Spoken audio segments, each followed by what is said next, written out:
Welcome to Fall Week of Prayer. My name is Dalen Alford and I'm in the 8th grade from Miss Washington's class. Can you believe that today is the last week of prayer? I know, but you know what people say, time flies when you're having fun. Yesterday we had a great message from my pastor, Pastor Marlon Reed. Today we will take a closer look with Pastor Eric Peters. Our 5th and 6th graders already get to see Pastor Peters almost every day since he is their Bible teacher. But he also works in the conference office and in the education department, and he is a youth pastor. He also has 2 kids that go to the school, Reagan Peters and Ethan Peters. I hate for this week to come to an end, but I know Pastor Peters will have a great message to close us out. I hope you have enjoyed this week and you are looking to hear from God about your divine appointment.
The sweet love of God.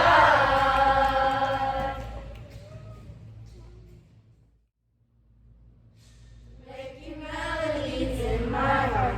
Making melodies in my heart. Making melodies in my heart. To the King of Kings comes up. Making melodies in my heart. Making melodies in my heart.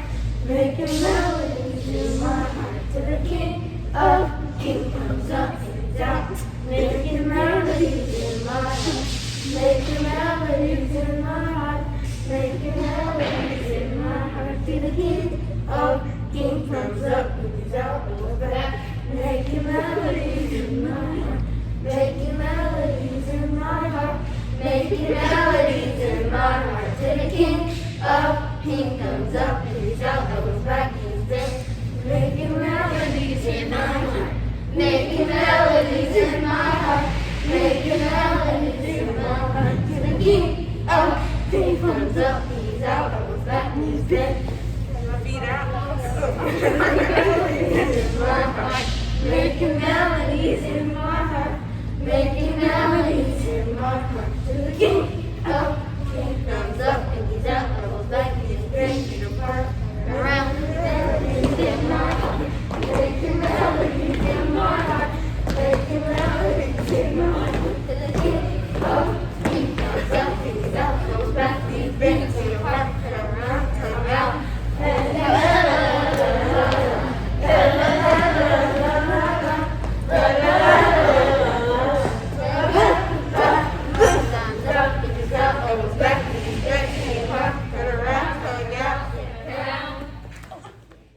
I pledge allegiance to the Bible, God's holy word.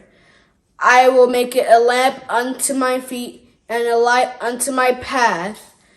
And I will hide its words into my heart that I might not sin against God.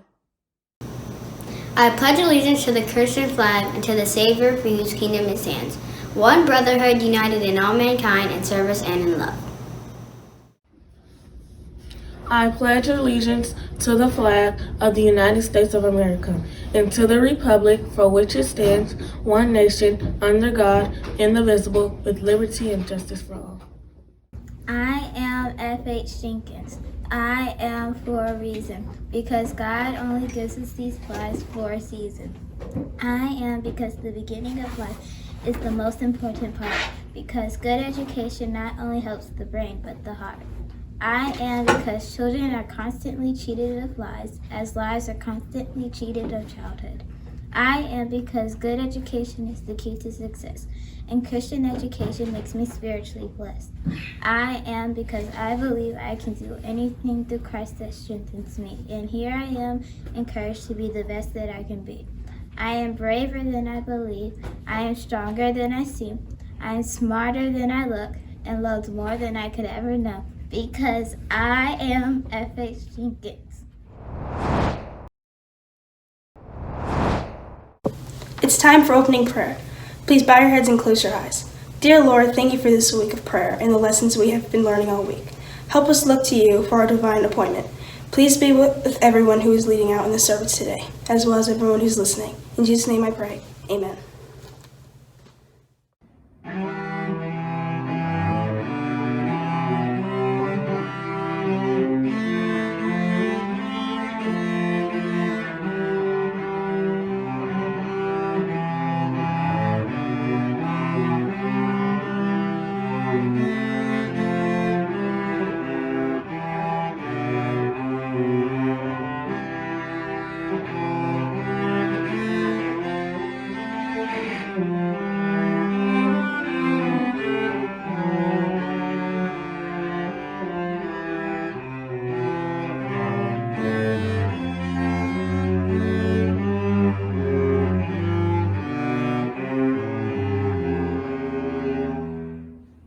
Hi guys, I'm Michaela. And I'm Penelope. In previous episodes, you've seen a small bit of a summary of the story of Esther, but I am going to summarize the whole story. Are you ready? Are you ready, Penelope? Yes. Okay. King Xerxes rules Persia.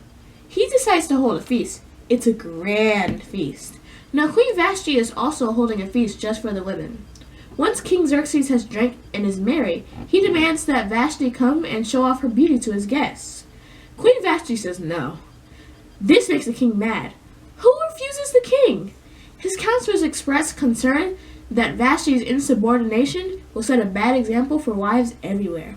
They advise that she is replaced so the right message is sent across the land. Okay, my turn. So, King Xerxes looks for a new queen. Many virgins are brought before him. Esther is brought to the king by her cousin Mordecai. She is prepared, presented, chosen, and made queen. Esther hides that she is Jewish.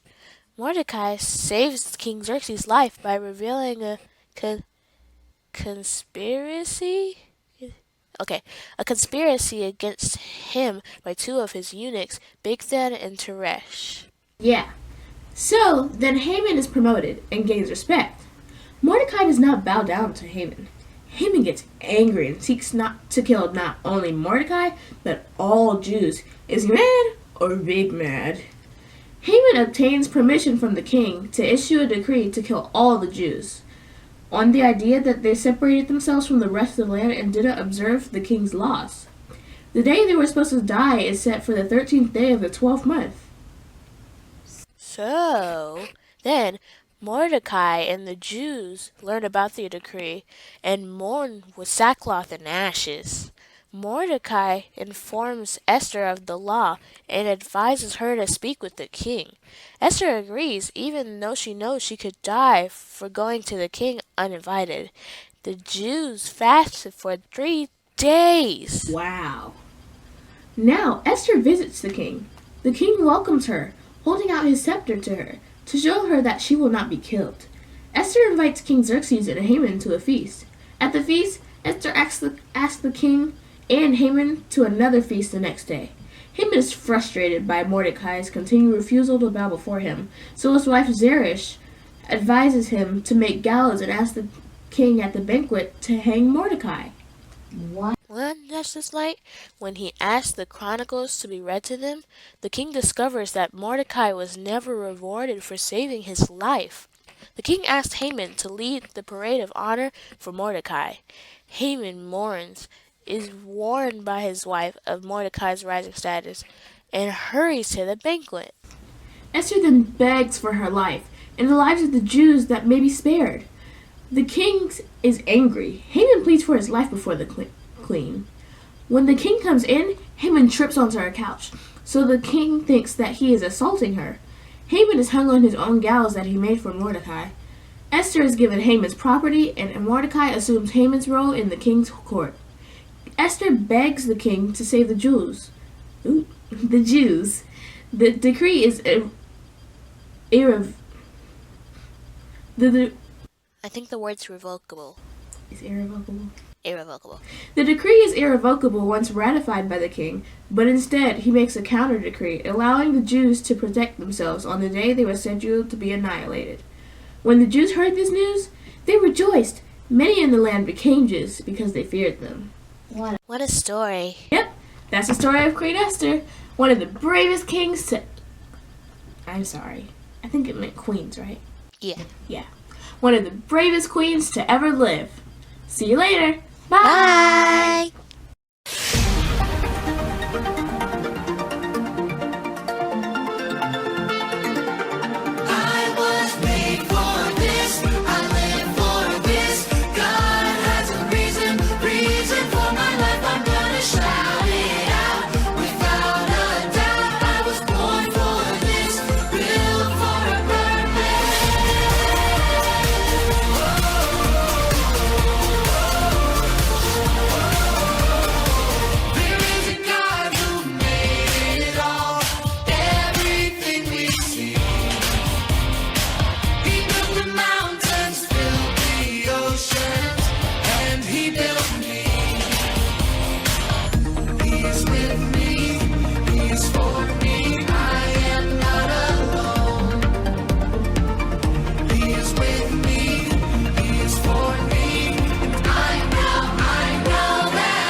Good morning and happy Friday, F.H. Jenkins Scholars. My name is Eric Peters. I'm the youth pastor at Hillcrest, and I'm the 5th and 6th grade Bible teacher here at F.H. Jenkins. Today, I want to talk to you about this special orphan girl named Esther. Now, Esther had a task to do, a task that most people would have considered impossible, but she was able to do something amazing through her obedience to God. Have you ever had to do something that was just outlandish or like impossible? Like today, I want to do something that may seem outlandish. Oh, come with me for a second. Let's see. What I'm gonna do, I'm gonna take this 8.5 by 11-inch piece of paper, and I'm actually gonna walk through this piece of paper. I'm gonna take my body, my 220-pound frame. Y'all know Pastor Peters needs to lose a little weight, but that's not what we're talking about today. I'm gonna take my body and I'm gonna walk through and come through the other side of this paper. Now, make sure you remind me, because you know I'm getting a little older and I'll forget. So when we wrap up here today, make sure you remind me to walk through this piece of paper. All right, let's bow our heads and pray. Lord, dear Heavenly Father, let the words of my mouth and the meditations of my heart, let them be acceptable in thy sight, O Lord, my strength and my Redeemer. Amen. All right, so here's what we're going to do. If you can put on your imagination caps, we're going to take a trip back in time, back into the sands, let's go back to 479 BC. Matter of fact, I want to go to Persia. Matter of fact, I want to go to Susa. Let's go to the palace of King Xerxes. As we open up the doors to King Xerxes' palace, we walk inside and we look around and we can't help but to see all this beauty, all this majesty. We see gold, we see silver, we see precious metals, we see diamonds, we see beautiful bouquets of flower, we see silk, we see linen, we see an immaculate, beautiful palace. As we go further into the palace, we start to see a beautiful display of food spread all over the place. We see Haman sitting down at the table. We see King Xerxes sitting down at the table. It's like they're at a 5-star hotel, this beautiful banquet that was put together for them by none other than Queen Esther. Now, Queen Esther is here at this table. This is the second night that she's had this banquet. As we remember from earlier chapters, this is the second time she had to throw this banquet, because the first time she had the banquet, she got cold feet. She got a little scared because she knew her life was on the line, and she wasn't quite ready to ask King Xerxes if he would fulfill her request. So when he said to her, "Queen Esther, what is it that you want from me? I'll give you half of this beautiful kingdom." I can imagine her getting a little nervous and saying, King, my request is that you come back tomorrow, and I promise I'll tell you everything that I want tomorrow. So we're here in our imaginations. We're all sitting around the table, and Queen Esther now is getting up the nerve to finally ask King Xerxes her request. But let's pause there for a minute, because you know Esther should never have been there in the first place. Esther, this wasn't her responsibility to save the Jews. The responsibility to save the Jews goes way back. So we need to jump back into the plane, and we need to take a flight back to King Saul's time. So as we head back to King Saul, we see a battle going on. We see this battle of the Jews, the Israelites versus the Amalekites. Now you may be wondering, the Amalekites, who are those people? Well, the Amalekites were a group of people who were constantly trying to destroy God's children. So God talked to Samuel, and he told Samuel to talk to King Saul. And he said, "King Saul, what I need you to do, I need you to destroy every Amalekite. Do not leave one. Do not leave their animals. Kill them all." So King Saul was in battle with these Amalekites, and he destroyed every one of them besides one. He left the king of the Amalekites alive. Now, this king's name was King Agag. And I bet you're wondering, why are you mentioning his name, Agag? What's important about this? Well, if you flip back, matter of fact, let's jump back into the tunnel and go back to the time machine. If we go back to the table and we look through in Esther chapter 3, verse 1 says that Haman was an Agite. Agag, Agite. Agag is the king, and Agite is a descendant of that king. So Haman was only alive to try to destroy the Jews because King Saul was disobedient to God, and when he was disobedient to God, he set up an assignment that King Esther had to finish because he never completed the assignment that was set up for this king initially. So Queen Esther is back at the table, and her nerves are getting the best of her. She's kind of nervous now, and she looks at King Xerxes and she says, "King Xerxes, if I may ask, there is somebody who's trying to kill me. There's somebody who not only wants to kill me, he wants to kill me, he wants to kill my family, and he wants to kill everybody that's associated with my kind of people. You see, King Xerxes, I'm a Jew. And there's somebody who's trying to destroy all the Jews. They want to kill us all dead. And I can imagine King Xerxes upset now and looking around, and he goes, who is it that wants to destroy you? And I can see Esther pointing to Haman. It's Haman. He wants to kill me. And as he looks at Haman, he gets very angry, upset, and he decides to destroy Haman and all of his family. Now, what's so wonderful about this story is even though this assignment was set up for King Saul way back in the day, and he dropped the ball, Esther stepped up to the plate and she took a swing and she knocked that ball out of the park. She stood up and she did what only a true follower of God could do. She was obedient. She fasted, she prayed, and she allowed God to be used to fill her so that she could step up and save her people. Now, as I think about this story, I'm like, man, this sounds awfully familiar. Boy, didn't somebody,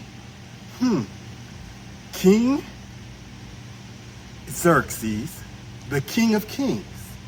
You have Esther, who saved her people. You have Jesus, who saved his people. You have evil Haman, who tried to destroy all the people. And you have evil Satan, who tried to destroy us.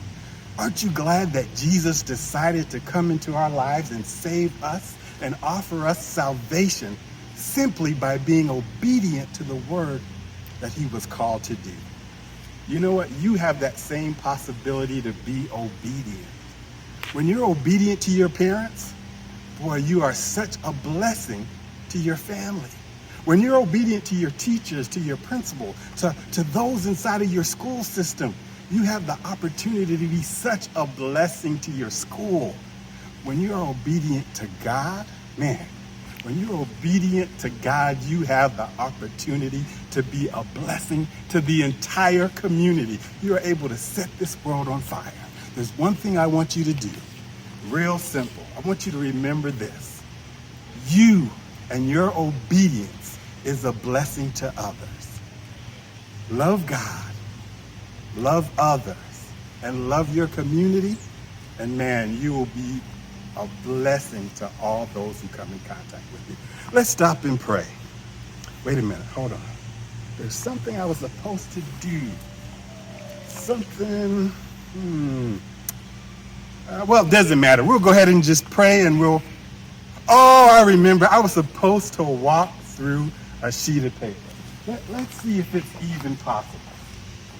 So, in life, you get instructions.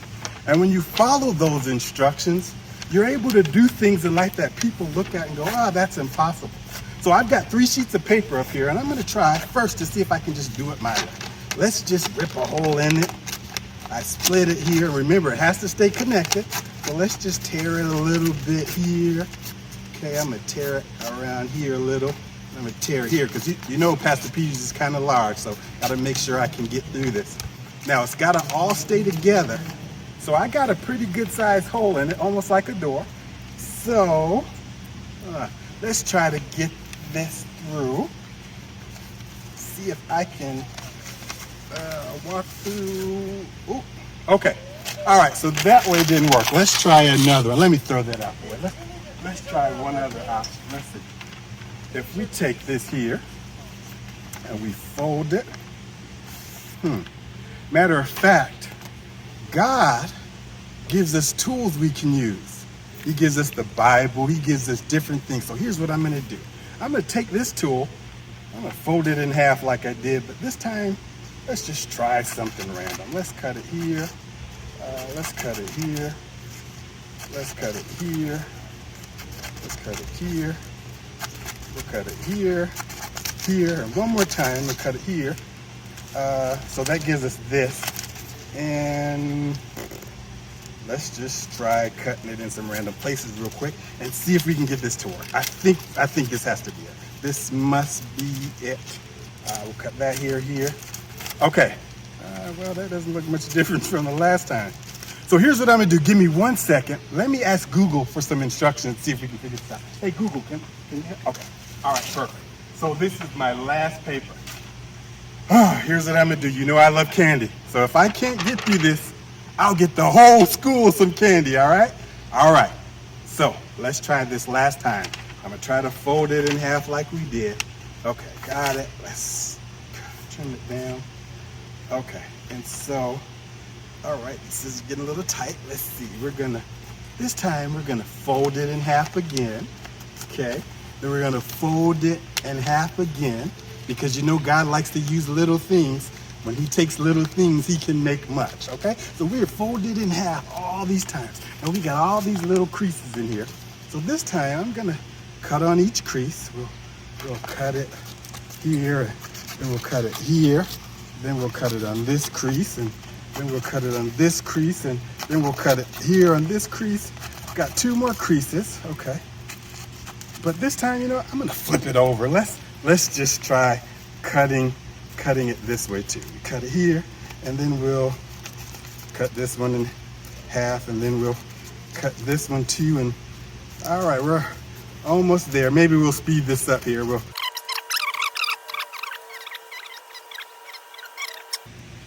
So we took it, we made it small, we put it in God's hands. And look. Still connected. God turned that small something into something great and allowed me, my 220-pound frame, to step through an 8.5 by 11 sheet of paper.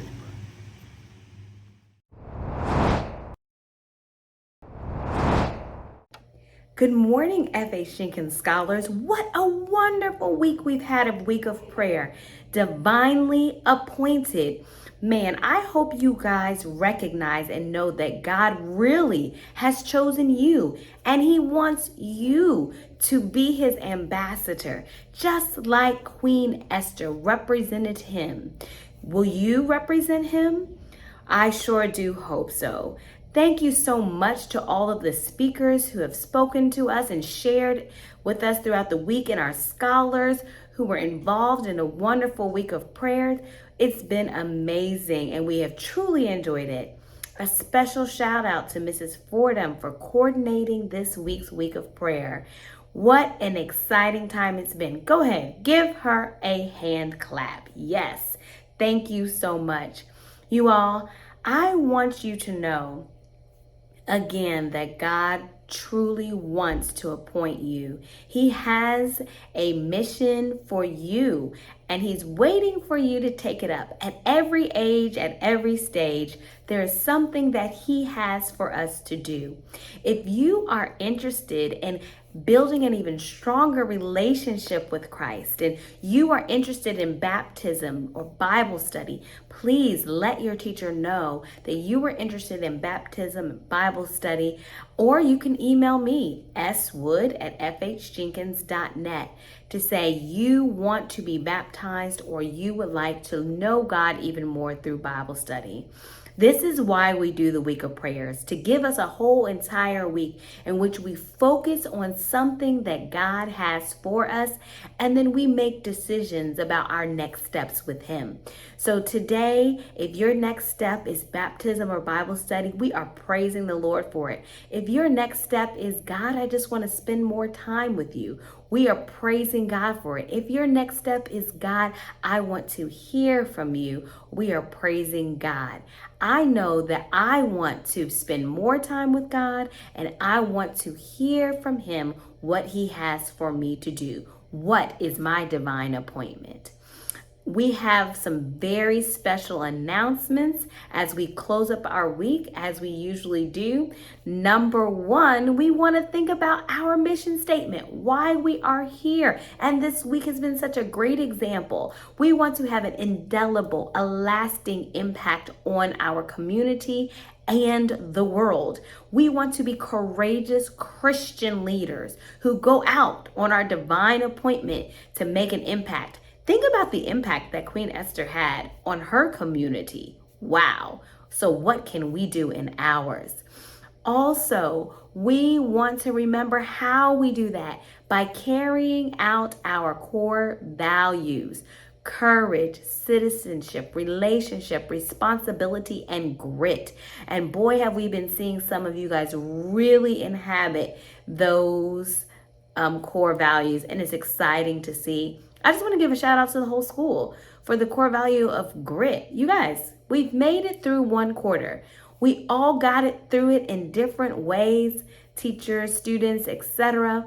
But we did make it through a quarter. And my challenge to you is to think about the core value that you know you need to work on the most and you need to build the most within you for the next quarter. And let's see how we do. Give ourselves a goal, give ourselves a challenge as we move forward in that. So, as we close here, we don't want to forget our birthdays. So I want you to know that there's somebody that had a birthday over fall break. Miss Kalani, happy belated birthday. We hope your birthday was absolutely wonderful. On Monday, Rowan had a birthday. Happy birthday, Rowan. And on Wednesday, Olivia Carragher had a birthday. Happy birthday, Olivia. You all, it's been a wonderful week, and I hope you guys have a wonderful rest of your day. Take care, and remember, God has an appointment for you.